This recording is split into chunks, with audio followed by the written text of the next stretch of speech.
Wait, let's do the wave. Let's do the wave. Ready?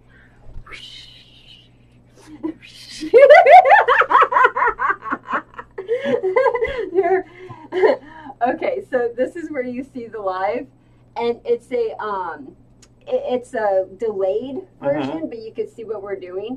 And then all of the chats and everything are right here, so people can ask questions and stuff and that kind of a thing. And normally you could see like how long you've been going and how many people are watching and stuff. Cool. Yeah. Okay. Hi guys, how you doing? We are here with a special live stream with Mike Shackleford, the Wizard of Odds. Hi everyone. Hey. And we got one person right here. Hey Slob Killa, how you doing? Hi Slob. So yeah, we are going to be here answering your questions and talking with you guys about Pai Gow Tiles or any other questions that you might have. And this is my first live stream, so go easy on me. Yes, definitely. So if you guys have any questions, put them in the comments. We'll get started here. So before we get started, I just want to say Super Chat is available. So if you want to help out, Super Chat is available and anything you give is appreciated. Also, we're trying to get new members on Patreon. We have a goal of 3 members this month. We completed our goal of 2 members last month. Thank you very, very much. And also remember to hit the subscribe button, hit the bell for notifications, and I think that is it. And like this? And like and subscribe. Like and subscribe. All right. So liking and subscribing are different things? Yes. So liking, like they can actually like the video and there's a little thumbs up and you can like the video. Yeah, that's what I meant. Yeah, and then subscribing means that you actually get like, you know, the notifications that you upload a video. So it is different things, right? Okay. Okay. Yeah, totally. Yep. Okay, so let's start off with Pai Gow Tiles. Now, I have pretty much learned the ranking of the tiles, but I still have a really, really hard time setting up the hands. Do you mind if we focus on that today, setting up hands? Sure. Cool. Awesome. So when you're at a Pai Gow Tiles game, basically they'll have the tile set up in this manner. They'll have one up like this, and that means it's the head of the dragon, and typically this is like the tail of the dragon. And then based on the dice, the outcome of the dice, that determines where this first hand goes, and this would be considered a hand. So let's flip this over and see what it is. Now, what would you say this hand is? Like when you look at this hand, how would you decode it so you know how to play it? Okay, can the audience see these? I think so. Look here. So there, that's what they can see. All right. Well, the way experienced Pai Gow players would look at this is they immediately, like this high 9 just jumps out at you, which is the day tile, this one here, and the 7. And if you can make a high 9 with no other gong or wong possible, almost always you do that. That's what the dealer would always do. So this play just screams out at me, high 9 and a high 3. So when you look at it, basically the first thing you see is the day tile, and then you try to pair it up with another tile to make it a 9. So the teen and the day, the tiles with the 2 and the 12 are special. Those make gongs and wongs and high 9s. Okay. So those are kind of like, I don't know, aces in poker. They just really jump out at you. Okay. So when you see these, the next thing you think of is, okay, can I join this with a 7, 8, or 9? Okay. So I saw this, I thought, yay, you know, a day tile, and then yay, I have my 7. So my high 9, and then pretty much I don't even need to think anymore. But I'm just going to look at, okay, what is my low? That's a high 3. That's a good low. So this is like a good solid play. It's got to be better than any of the alternatives. So this is something that everyone would play this way unless it were really, really bad. Okay. But maybe we'll get to a tougher hand later. Okay. Well, let's do another hand. Okay. And as we're transitioning to another hand, hey Don, how are you? Good to see you. Thanks for showing up. Hi Don. Okay, now Don Draper from Don Draper. Yes, from Mad Men. I like that show. Oh, I love that show. That's a good one. Yeah. What show are you watching right now? Tell Joan I said hi. Oh my God, she's my favorite. Yes. Oh, I love her. Yes. Okay, I'm sorry. Okay. So, yeah. So how would you flip over this?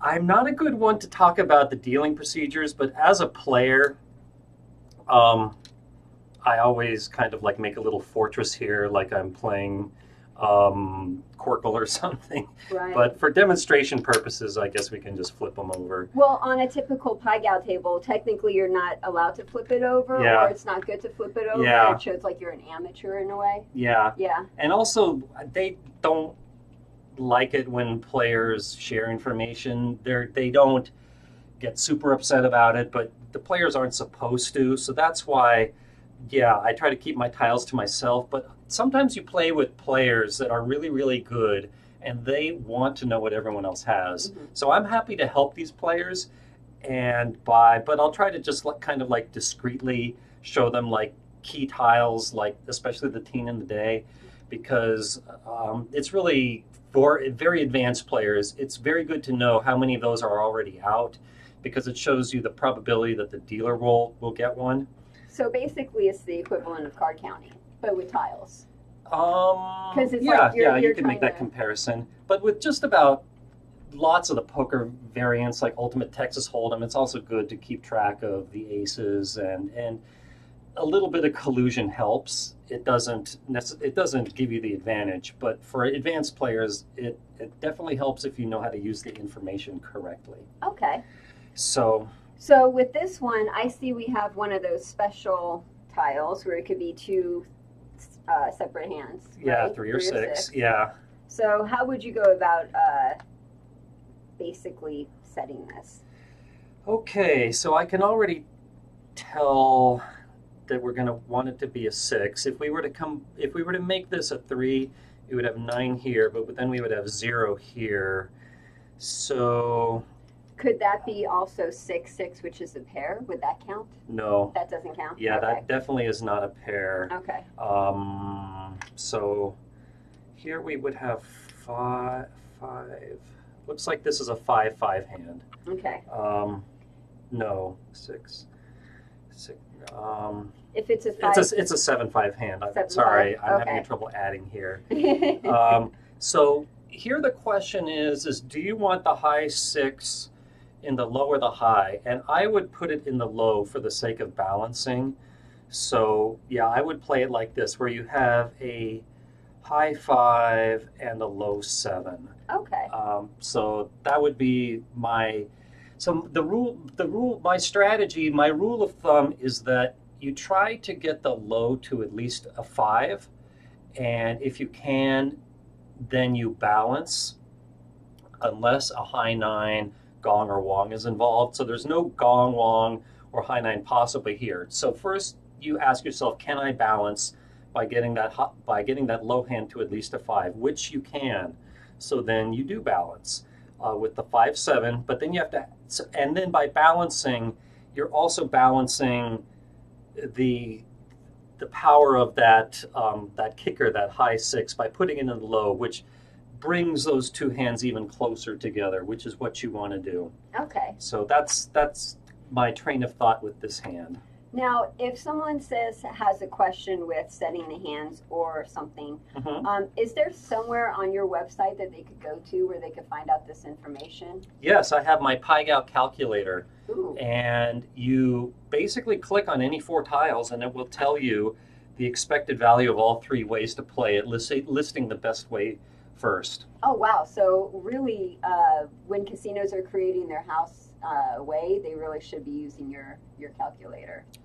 Well, the casino house way, it really wouldn't help because there's so many different combinations of tiles, but the casino house way, much like with Pai Gow Poker, is way more complicated than it needs to be, and it's full of pages and pages of exceptions, which really don't help very much. And their rule about trying to get the low to a high 3 is not a very good rule at all. Why? Because they should be doing it the way I play it, where they try to get that low to a high 5. So I could give the casinos a house way on one piece of paper that would increase the house advantage by 0.2%. Nice. And I have offered this to them, but they always poo-poo me, like, you know, and maybe they're right. Maybe because the players are used to the dealer playing a certain way, and their whole strategy is based around this dealer strategy. So if suddenly the players start playing it differently, you know, I think a lot of Asian traditional players are going to say, what, you know, why are you setting it like that? That's not the way the game is played. And they might get angry. So is the house edge, or I'm sorry, not the house edge, is the house way the same for every casino, or is every casino different when it comes to the house way? I would say that about 98% of hands, every casino would play the same way, and the other 2% will differ. And on certain borderline cases, you know, they just will have pages and pages of exceptions, and some casinos will have follow some exceptions, and other casinos will have a different list. Okay. So, but what also kind of bothers me is that I think that if a casino hired someone from another casino property and threw them on the Pai Gow table, I don't think that they would. I think they would probably tell that dealer at some point, here's our Pai Gow house way, but I don't think they would ever like test this dealer to make sure they really knew it. See, you're a dealer. And that's why it's happened to me lots of times at the table. Oh, I'm sorry. That the house will override. Let me get this real quick. Hi, John. I'm in the middle of something, so keep it quick. Yep. Yeah, somewhere in that range. Yeah, closer to 1 o'clock. Okay. Thanks, John. Okay, bye. All right. Sorry, everyone. Awesome. Yeah. Yeah, that's all I had to say on that. Okay, so we're good on this hand. Let's move on to a different hand. And while we're taking a break, hi, Mike. Hi, Flag Dude 8. How you guys? Flag Dude, ask me a flag trivia question. Oh. I am the trivia master when it comes to flags. You have to ask me. And here's one for you. What two European flags are square? Or like what? Actually square? Yes, there are 2 countries in Europe that have a square flag. Never mind. Or which of the 50 state flags is not rectangular? Okay, I'm sorry to change the topic. So. Okay, you have your trivia question. Answer it in the comments. I've always wanted to do a show called Fun with Flags, but Sheldon like stole Sheldon. my idea. Yes, like Sheldon. Oh my God, I love that. You can still do that. Maybe I should, but everyone would accuse me of copying the Big Bang Theory. Him. Yeah, just copy him and just go with it. Like, yep, I am totally copying it, but we are actually going to talk about flags. Totally. Oh, I got a question. So, why is purple seldom used in flags? Because purple is an ugly color. Yes. No, it's not. Okay, if purple, how come you never see purple cars, purple bicycles?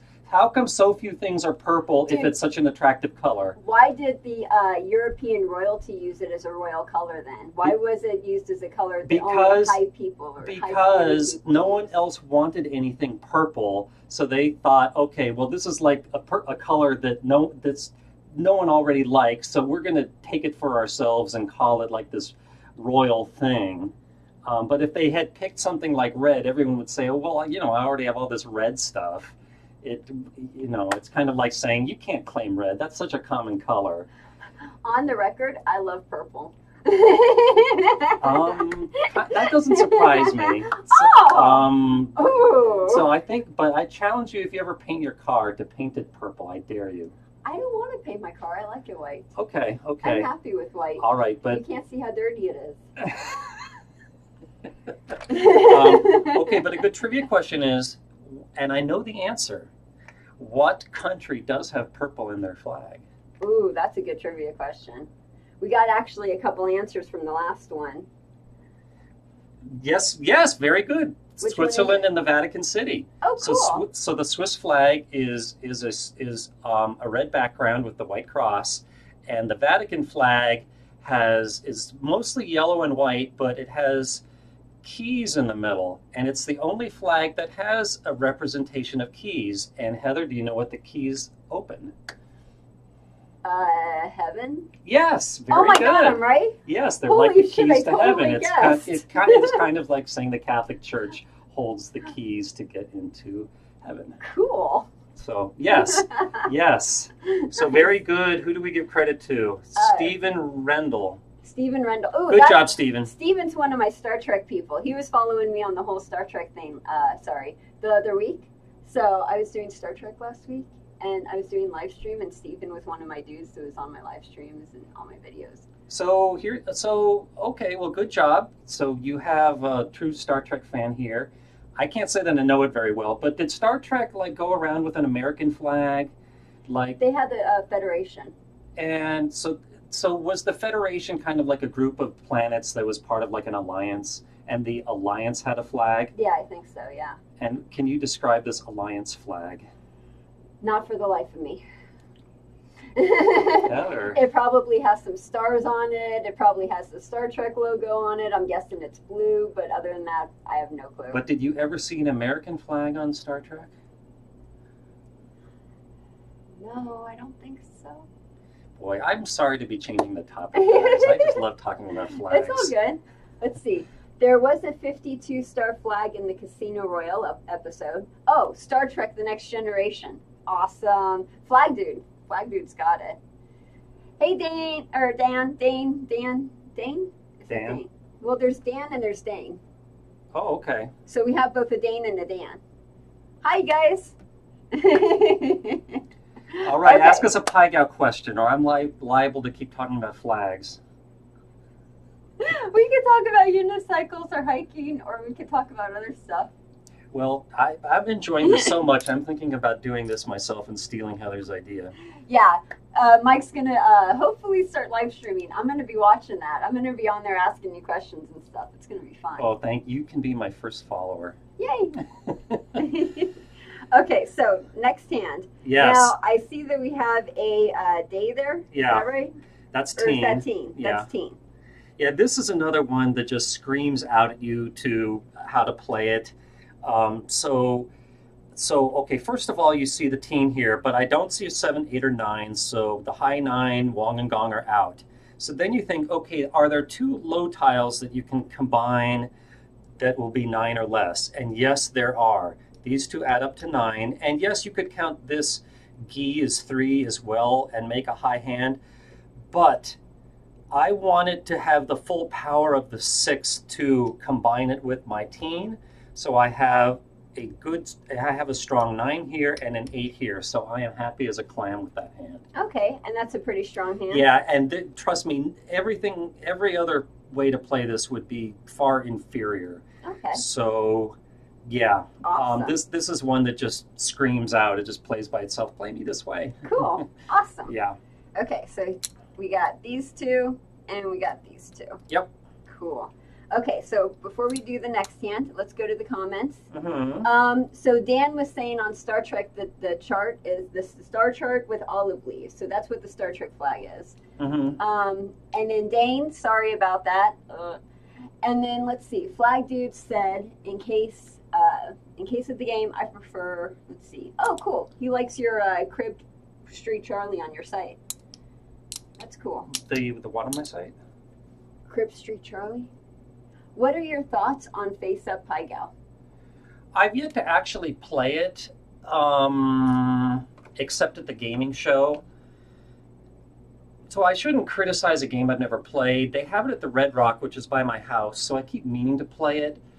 But, you know, I personally like the challenging games where you have to think, like Pai Gow, for example. And Face Up Pai Gow is basically, it's a glorified coin flip. Because you can see the dealer's hand, so it's really pretty obvious how you should play it. I mean, it's always obvious. It's just a matter of making you set your cards a certain way.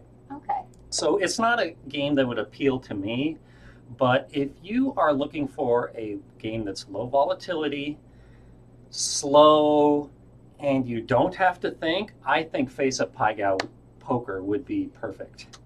Awesome. and I hear some people really like it, so yeah. Cool. Okay, awesome.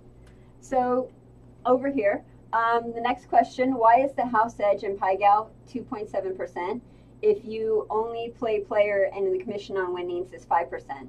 And the playing strategy for banker and player are the same. Let me get out my glasses here and read this carefully. Ooh, he's, wait, stop replying to comments. Just like, oh no, it went up. It went up. Can we scroll? I could scroll down, but I have to run all the way over to my computer to do it. Okay, tell me the question again if you remember. Okay, write the question again because we missed it. So first thing I see is the 4-5. I almost always thought keep it together. Tough non-pair times when I don't. Okay. Yeah, we did keep the 4 and the 5 together. Yeah, and I've only seen Pai Gow tile games once, not too often. Yeah, sometimes you see Pai Gow tiles. I think most casinos have at least one Pai Gow tile, right? No. No? It's most of the big properties on the strip have it, not all of them. But a lot of the small casinos don't, and it's tough to find outside of Vegas and the East Coast casinos. Okay. But yeah, could you find it in Europe or something? I have never seen it in Europe, and surprisingly, it's not very popular in Macau. Okay. So, but I have a listing of every place that I'm aware of on my site that has it. But here in Vegas, yeah, the Wynn, the Venetian, the Mirage, the Aria, MGM Grand, Paris, Harrah's, yeah. Okay. And I might be forgetting some, but. And then Fun and Games asked that question again. Why is the house edge in Pai Gow 2.7%? There you go. Thanks for asking that again. Sorry we missed it the first time. If you only play player and the commission winnings is 5% and the player strategy for, okay. It's because that 5% doesn't always apply. For example, if you push or you lose, you don't actually pay that 5%. So the house advantage of 2.7% is a combination of paying that 5% on about the 30% of hands that you win. So 30% of the time you pay an extra 5%, and then plus it's also comes about equally from the fact that the dealer will win on copies. Oh, okay. Cool. Yep. So that's my answer. And hey, Steven, the U.S. flag was in episode Omega Glory Season 2, Episode 23. What series, though? I'm just curious. Was it the Next Generation series? But hey, there was a U.S. flag. Good job, Steven. Yeah, Season 2, Episode 23. Did the flag have 50 stars? No problem, Fun and Games. Glad we can answer your question. Okay, you guys, if you have any more questions, ask them. Now, when I was dealing at the Golden Nugget, I used to be friends with this one dealer who was trying to teach me how to deal Pai Gow tiles, but I just could not wrap my head around it for the life of me.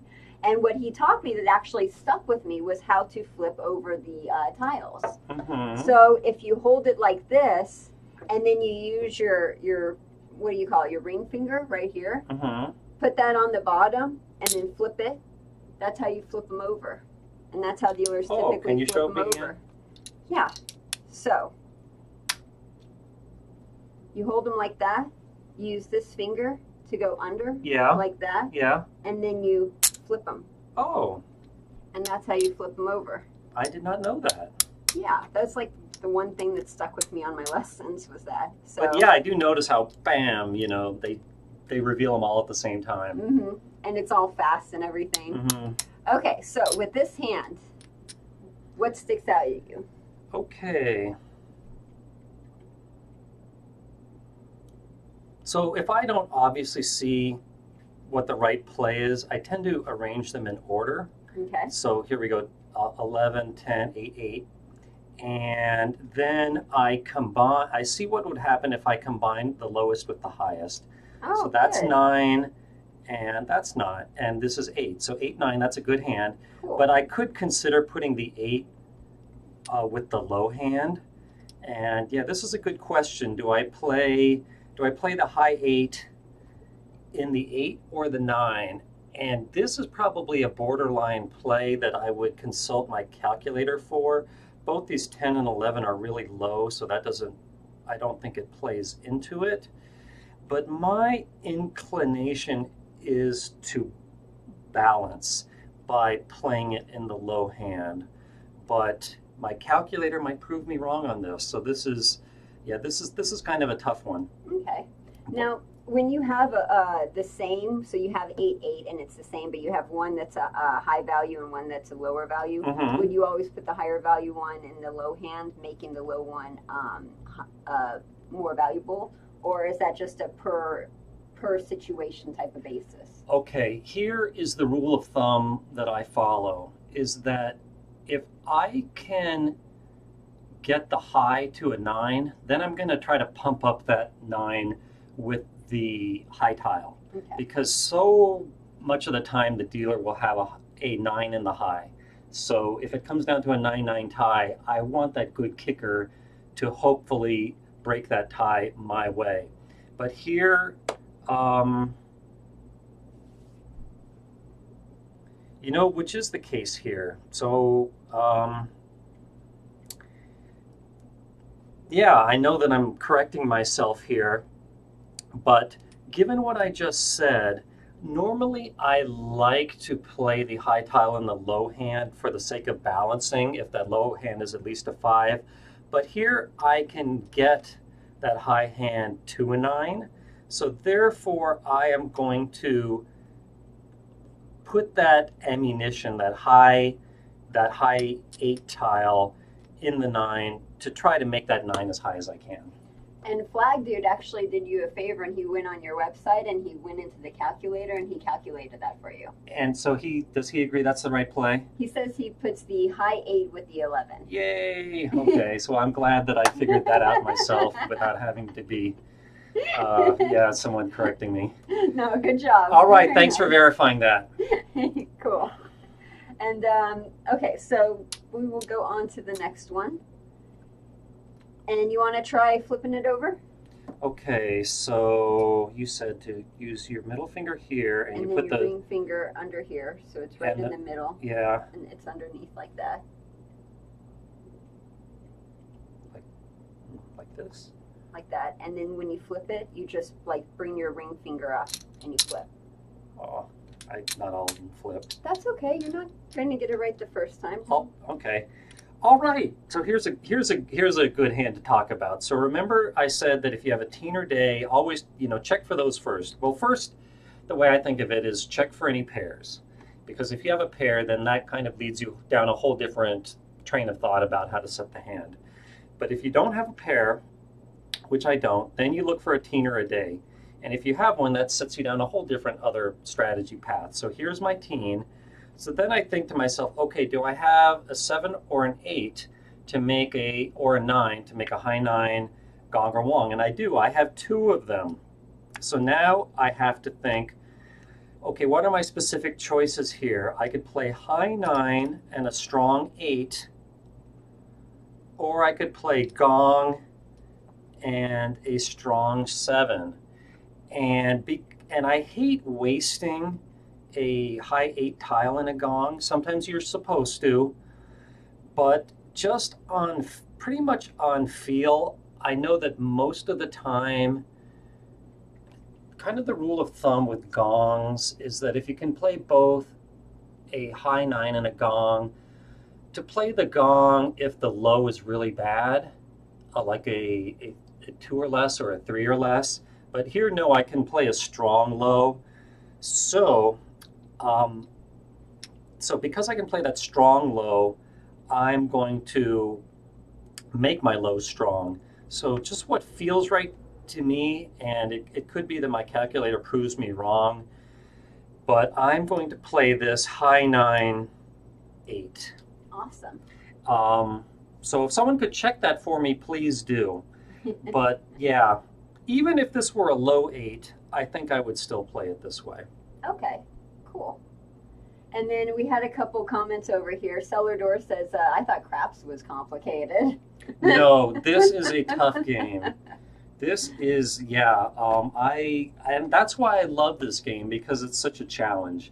It takes a long time to understand the rules of this game, and then once you've jumped over that hurdle, to be able to actually play quickly. Like when I was learning this game, okay, I memorized the whole hand order, but then I would look at my hand and, you know, I would really need to kind of think through it and slow down the game, and the dealer would get mad. And, so yeah, this game is tough, and that's why I like it. How long do you think it would take a normal person to learn the first part of the game, where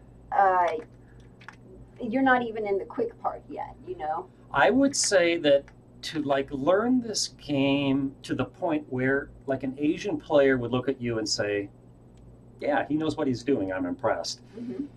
It would take hundreds of hours of play and memorization. So like a year or two? Yeah. Okay. You know, depending upon how much you put into it. But I think it was probably a few years before I could like confidently like sit down at the table and, you know, like the dealer would, you know, kind of nod her head and say, yeah, you know how to play, which is kind of a compliment if you're not Asian, because lots of times if you're not Asian and sit down at the table, the dealer will say, are you sure you're at the right table? and yes, I want to play tiles. And so, yeah, it's kind of a badge of honor if you're not Asian and can actually play this game without asking for a lot of help and without being slow. Cool. Very cool. And then just a quick question, I'm just curious. Do you think that if you sit down at a casino table in Las Vegas, most of the dealers would recognize you and wouldn't even say anything? I think that, by the way, can I tell this story? Is that Heather and I were playing at the Palace Station. I didn't want you. No. I can't tell that story? Okay, go ahead. I did. This is your chance to stop me. No, go ahead. It's just... Okay. This is your chance to stop me. Okay, so I was early to a meeting that Heather was going to go to too. And so I was playing tiles at the Palace Station. So I invited Heather to come over and play with me, which she did. And the whole time I was playing, the dealer never recognized me, nor anyone else. But as soon as Heather sits down, the dealer goes, oh, you're that girl from the videos. I was a little embarrassed. Why would you be embarrassed? I don't know. You should be proud. No, you should be proud. So, no, I don't get it that often because people recognize my site, but they often don't recognize me. Oh, I thought they would recognize you. So, no, people sometimes do recognize me. Oftentimes it's players. Like the last time I was playing craps, and the guy next to me said, "You're that guy from the craps videos." That's cool. Yeah, so. That is so cool. Now, you probably have people ask you for autographs, right? Not too often. Lots of times I get asked for pictures, which I'm happy to do. Cool. Can I ask you a question, by the way? Okay. Totally another topic, but this is being discussed on my forum right now. Okay. You walk up to the craps table. Can you buy in as long as the puck is in the middle of the table? I mean, the dice are in the middle of the table, or should you wait for a come-out roll? What is the proper etiquette?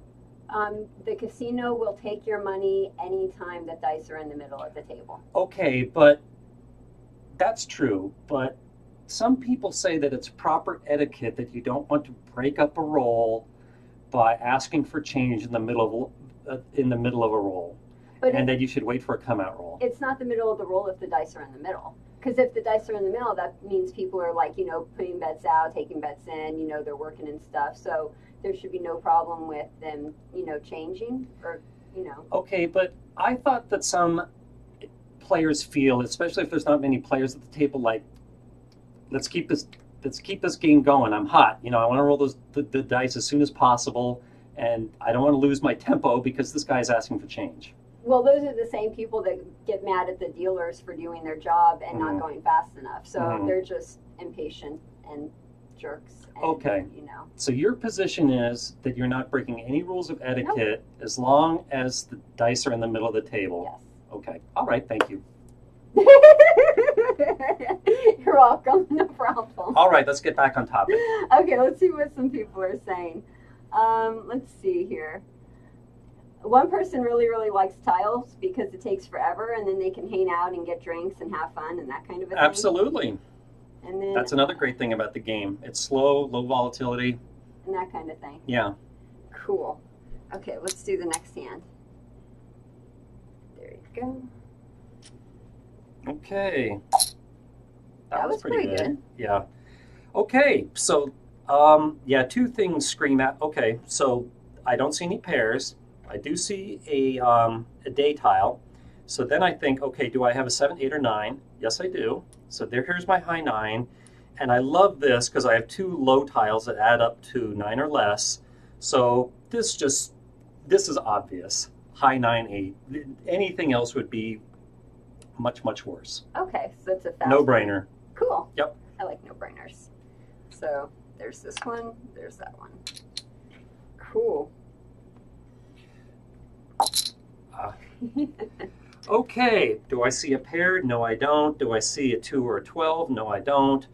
So then I'll fall back to my good old arrange them in order strategy. So if I combine the high with the low, I have a 5, and then the two middle ones form a 6. So because that low hand is 5 or more, that's how I'm going to play it. So this follows my basic rule of thumb, 5, 6. So that's not a really good hand, is it? Well, this is not an obvious hand. For example, it could be played 9-2, which I hate, or it could be played 7-4, which I hate. So yeah, and this is how the house would play it too. So yeah, this is a perfect example of a hand that should be balanced. So, can I ask a really stupid question? And I realize it's stupid. Mm-hmm. Why is it better to do 5-5 instead of 9-2? Because if you have a push hand, wouldn't it be better to do 9-2 because then you have a push for sure instead of 5-5 where it's not as sure that you have a push? 9-2 is definitely not a sure push. Okay. Because if I played the 9, it would be a very weak 9. Mm-hmm. And like I said before, the dealer often has a 9 in the high. And if they did, it would almost certainly beat this really weak 9. And, furthermore, I don't like these conservative strategies of like going for the sure win or going for the push. For example, one thing I hate hearing is you have a blackjack, the dealer's showing an ace. Do you take even money? No, absolutely not. Go for that full 3-2 win. And everyone at the table will argue, it's a sure win, take the even money, lock in the win, you'll be happy. No, that's a really bad way of thinking that's going to cost you money over the long term. You should be aggressive and go for that highest expected value all the time. And if you're afraid to gamble, then you shouldn't be in the casino in the first place. So yeah, so don't play with scared money. No, ultimately the answer to how to play every hand in every game is go for the maximum expected value and to heck with volatility. So yeah, 9-2 just I just hate the sound of that. So yeah, no. One rule of thumb, and I've probably said this at least 3 times already, that will carry you through so many situations in Pai Gow Tiles, is if you balance the hands, if that low is 5 or more, then balance. Cool. And this is the perfect situation of this is the perfect example of that. Awesome. Very cool. Thank you. You're welcome. Shall we go on to the next one or check questions? We got a question for you. Fun and Games has a question for you. Where can I find a whole card strategy for Ultimate Texas Hold'em? I can't find any information on it. And I can't pronounce that book is so expensive. Yeah, I was just going to mention his book, so you obviously knew I was going to mention that. Okay, so for the benefit of the other players, in a lot of games, sometimes the dealer will expose their whole card, and if they do, it's of tremendous value to the player. And in any game, for example, 3-card poker has a very obvious strategy that I explain on my website if you know just one of the dealer's cards. I do not know the whole card strategy for Ultimate Texas Hold'em, but it is in that book that you mentioned. It's in one of Grosjean's books, and I don't remember which one. It's probably in both of them. But his books were a very limited printing, and they're rather expensive. And they come up on eBay once in a while. I think that the first edition tends to run for about $500, and the second edition for around, or the second version for around at least $1,000. So where can you find his whole card strategy other than these books? I really don't think that there's another source. Which is why the books are so expensive. Grosjean only wanted these books to get in the hands of advantage players. He didn't want them easily attainable. So, if you're friends with anyone who has a copy of his books, you might ask to borrow them. And anyone who has them is probably going to be kind of possessive over them because I'm always loaning out my gambling books and so many of them disappear. So, yeah, I just don't know of any other source. Sorry. $1,000 book, wow. That's incredible. Yeah. By the way, there's a used bookshop close to Heather's house. And one time I went there and I found a copy of Grosjean's book, and it was like $5, so I was just happy as a clam. You bought it, right? Oh, of course. Oh, good. And then I got criticized in my forum because I basically put it up for auction, and I think it went for like $500, and I got criticized for being selfish for like turning a profit on it. I mean, hello, this is America. There's nothing wrong with that. Yeah, thank you. All right. Okay, so do we have a pair? No. Do we have a teen or day? No. So then I'm going to put them in order. From highest to and then, see if I match the lowest with the highest, I will have a 4 and a 4. So I could play 4-4, but then like I said, you want to get that low up to at least a 5, which I'm not doing by balancing. Or no, wait a minute. I'm sorry. Yeah. So if I balance, 4-4. So because I can't get that low up to a 5, I'm going to see what I would have if I maximize the high, which would be, I would have 8-0. So if you follow the basic strategy on my site, it would tell you to play 8-0. Somehow in my heart, I know that this might be a play where my basic strategy is wrong. And if another reason why I wouldn't want to balance is that if I balance and play the 4-4, I'm combining my two powerful tiles in the same hand. And I like to, in borderline cases, I like to split apart my two high tiles. So I am going to go with my basic strategy that says if I can't get that low to a 5, which I can't, then to maximize the high. So I would play this 8-0, but I have a feeling playing at 4-4 is not much worse. Okay. So if anyone can check this on my calculator, I would be interested to know what it says. Very cool. But yeah, I'm going to go with 8-0. Awesome. Very cool. And if you can't see the tiles, by the way, we have a high 10, a low 8, a low 6, and the high 4. There you go. Awesome. Very cool. Okay, you guys, we are going to do maybe 2-3 more hands, and then we're going to call it quits for the day. So if you have any questions, get them in now. Otherwise, speak now or forever hold your peace. And yeah, by the way, Dane, you're right. There is no such thing as a stupid question. And I was almost going to be a high school math teacher. That's cool. And they definitely, in going through the teacher credential program, they definitely taught you that, is that you want to encourage questions from the students. And you definitely don't want to embarrass anyone if they ask something really easy, because as long as someone is learning something, that's a good thing. Exactly. Cool. Thank you. You're welcome. So, would you ever Okay, go... someone commented on this. Okay. Go ahead, read it. What's it say?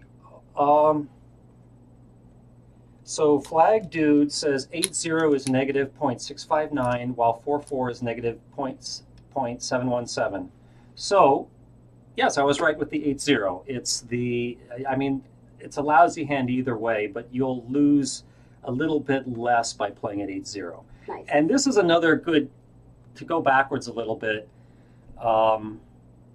you might think 4-4 is the more, well, I shouldn't even go down this path, but I think a lot of people would say, oh, 4-4. And that's how the house would play it, by the way.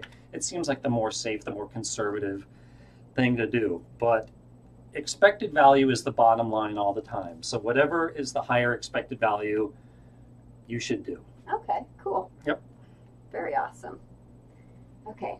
Oh, yeah, I asked earlier, what is the only flag that has purple in it?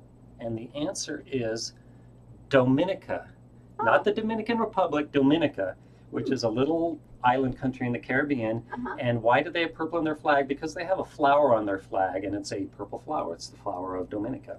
Very cool. But if I'm not mistaken, it's the only country that has purple in their flag, which again argues why purple is an ugly color. And by the way, orange is another ugly one. I like orange and purple. That doesn't surprise me. If you guys could see my apartment right now, I know you guys can't see it, but Mike, you could see it. What color are my walls? They, it looks like it's kind of like a cream and orange. And I don't know, they use that kind of roller that's like a sponge, so you get that I did that by hand. But how did you get that effect where it's not flat, but it's kind of like bumpy? I took a sponge and then I put it in the, so I painted my walls a dark orange color. Yeah. I know you guys can't see any of this, sorry. I painted my walls a dark orange color, and then with a light, like cream color, I took a sponge and I dabbed it, and then I sat there and I did it all by hand. And you did a great job. Thank you. But yeah, I did all of that. Yeah. But at least I was right about using a sponge to achieve this kind of bumpy effect. Yep, it is a sponge. Yeah. Exactly. Yep.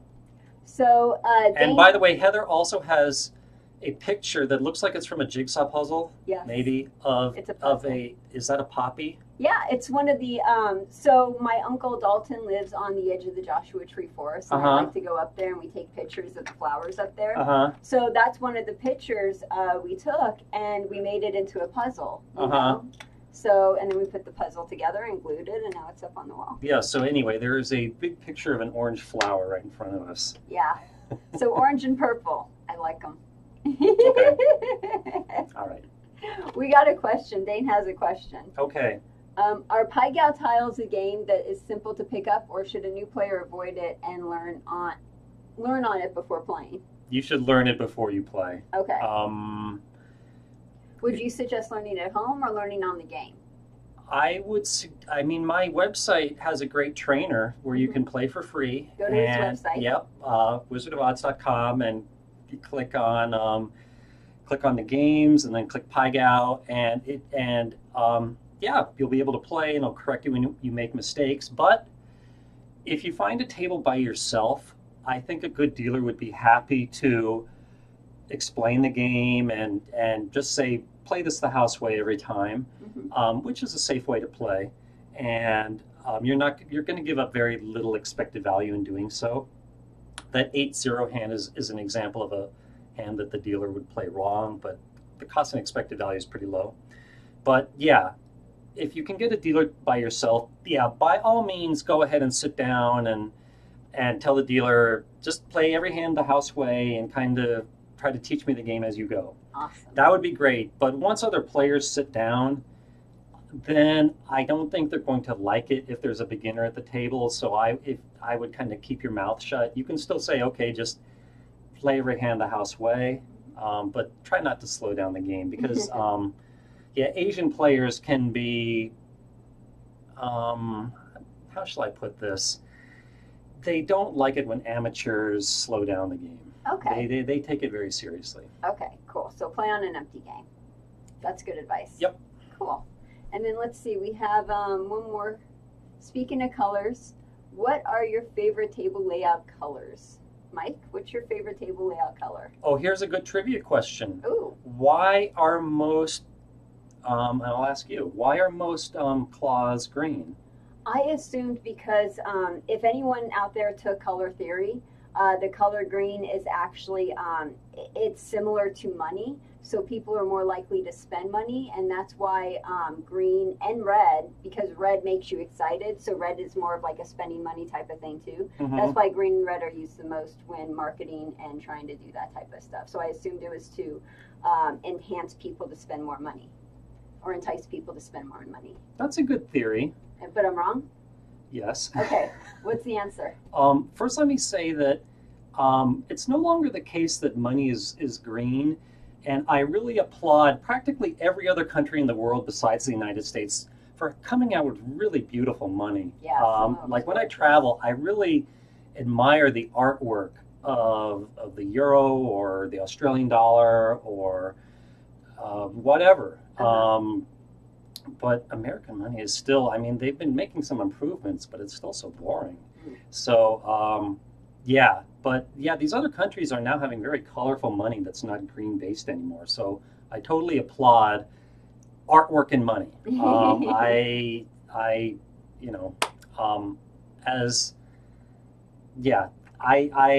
collect coins and currencies, so I appreciate currency as artwork.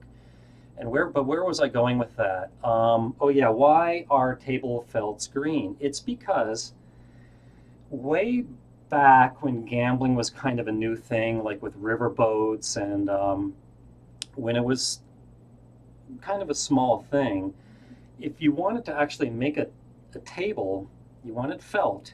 So when you went to some place to buy felt, pretty much the only places that carried felt carried it for pool tables. And pool tables are usually green, but that leads to the question, why are pool tables usually green? And that is because the game of pool was originally supposed to be like a miniature version of croquet, and croquet is played on grass, and grass is green, so ultimately it's supposed to look like grass. That's really cool. But I think that the question someone asked was, what is my favorite color on a layout? Yeah. Yeah, no one's ever asked me that before, but I guess I kind of like kind of like the flat colors, like maybe a flat red or even a brown. Yeah, something that's not too obnoxious, like I'm really bright green or bright red. No. Cool. You know. I am actually completely the opposite of you, and you're going to laugh at me when I say this. Mm-hmm. My favorite layout isn't one solid color. My favorite layout is when they have the dancing girls on there, or like the, those are mine. Those are my favorite. That's fine. You're certainly entitled to your opinion. And yeah, lots of times there'll be a special layout, like for Lady Gaga or something. Yep. But I tend to not like those big obnoxious ones. Yeah. I like a nice simple one. But cool. That's just me. Right on. Well, let's continue. Let's do one more hand. Okay. And we got like one or two left, and then we'll call it quits for the day. Okay. So, I do see a pair. Yay! Here's my low 5 pair. And if I remember correctly, you split 5s with a teen and a day. Okay. So we have a teen, but we don't have the day. So so it has to be both. It can't just be one or the other. Right. Okay. And yeah, so I immediately know to not split these 5s, but just for the heck of it, let's see what would happen if we did.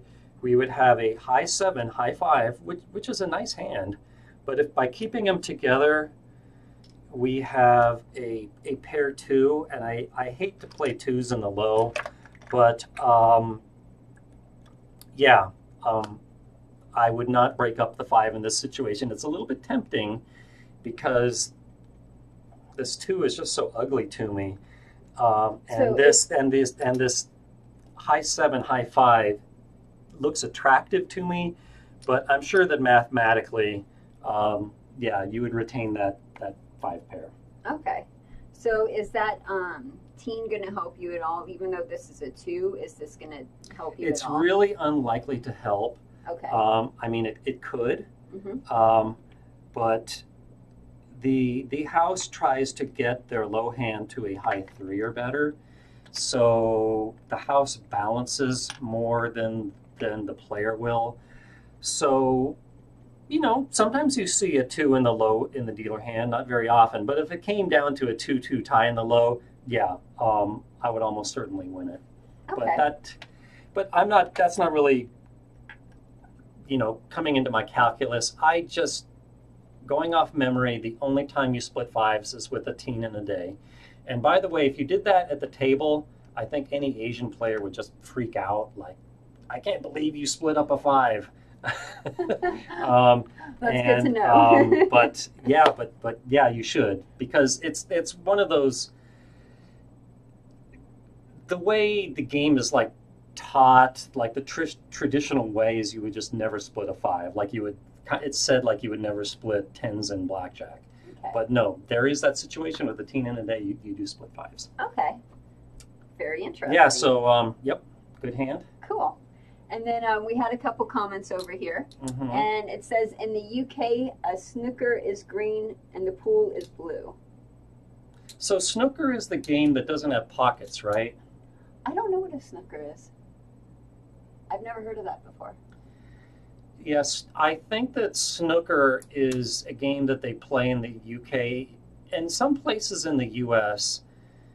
That's like a pool table but it doesn't have pockets. And I have never played it. I have no idea what the rules are. In the video for Beat It by Michael Jackson, you can see these tables. But anyway, yeah, thanks for the information. I did not know that. Very cool. And then we'll do the last hand. So this is the very last one, and then we're done for the day. If you have any questions, put them up, and then we'll answer them before we go. Okay.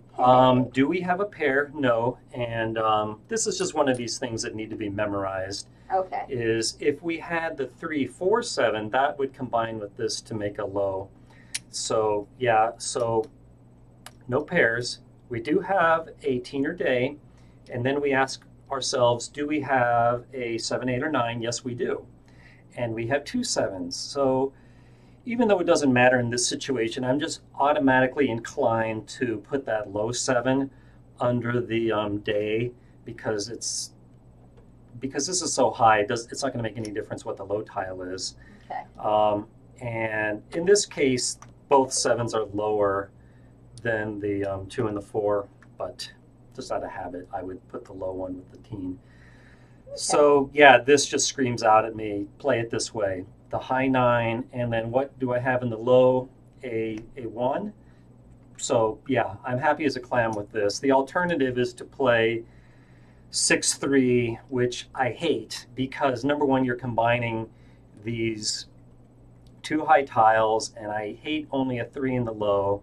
So yeah, this just screams out at me as the right play. Okay, and, cool. And whoop, I'm sorry, I just stepped on Heather's dog. Yeah, this is equally as good, but I think this just looks more elegant. Awesome. Sounds good. Cool. So that does it for the hands. We are good on the hands. Let's see what you guys are saying in the comments. Is that Karam? Karam? C-A-R-O-M. How do you say that? It has no pockets. Snooker's a large table. Okay.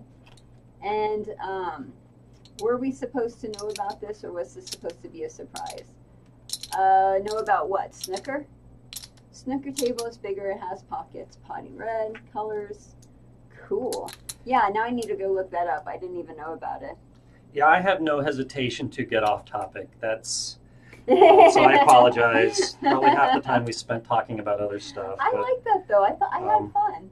Yeah, me too. Yeah, if it's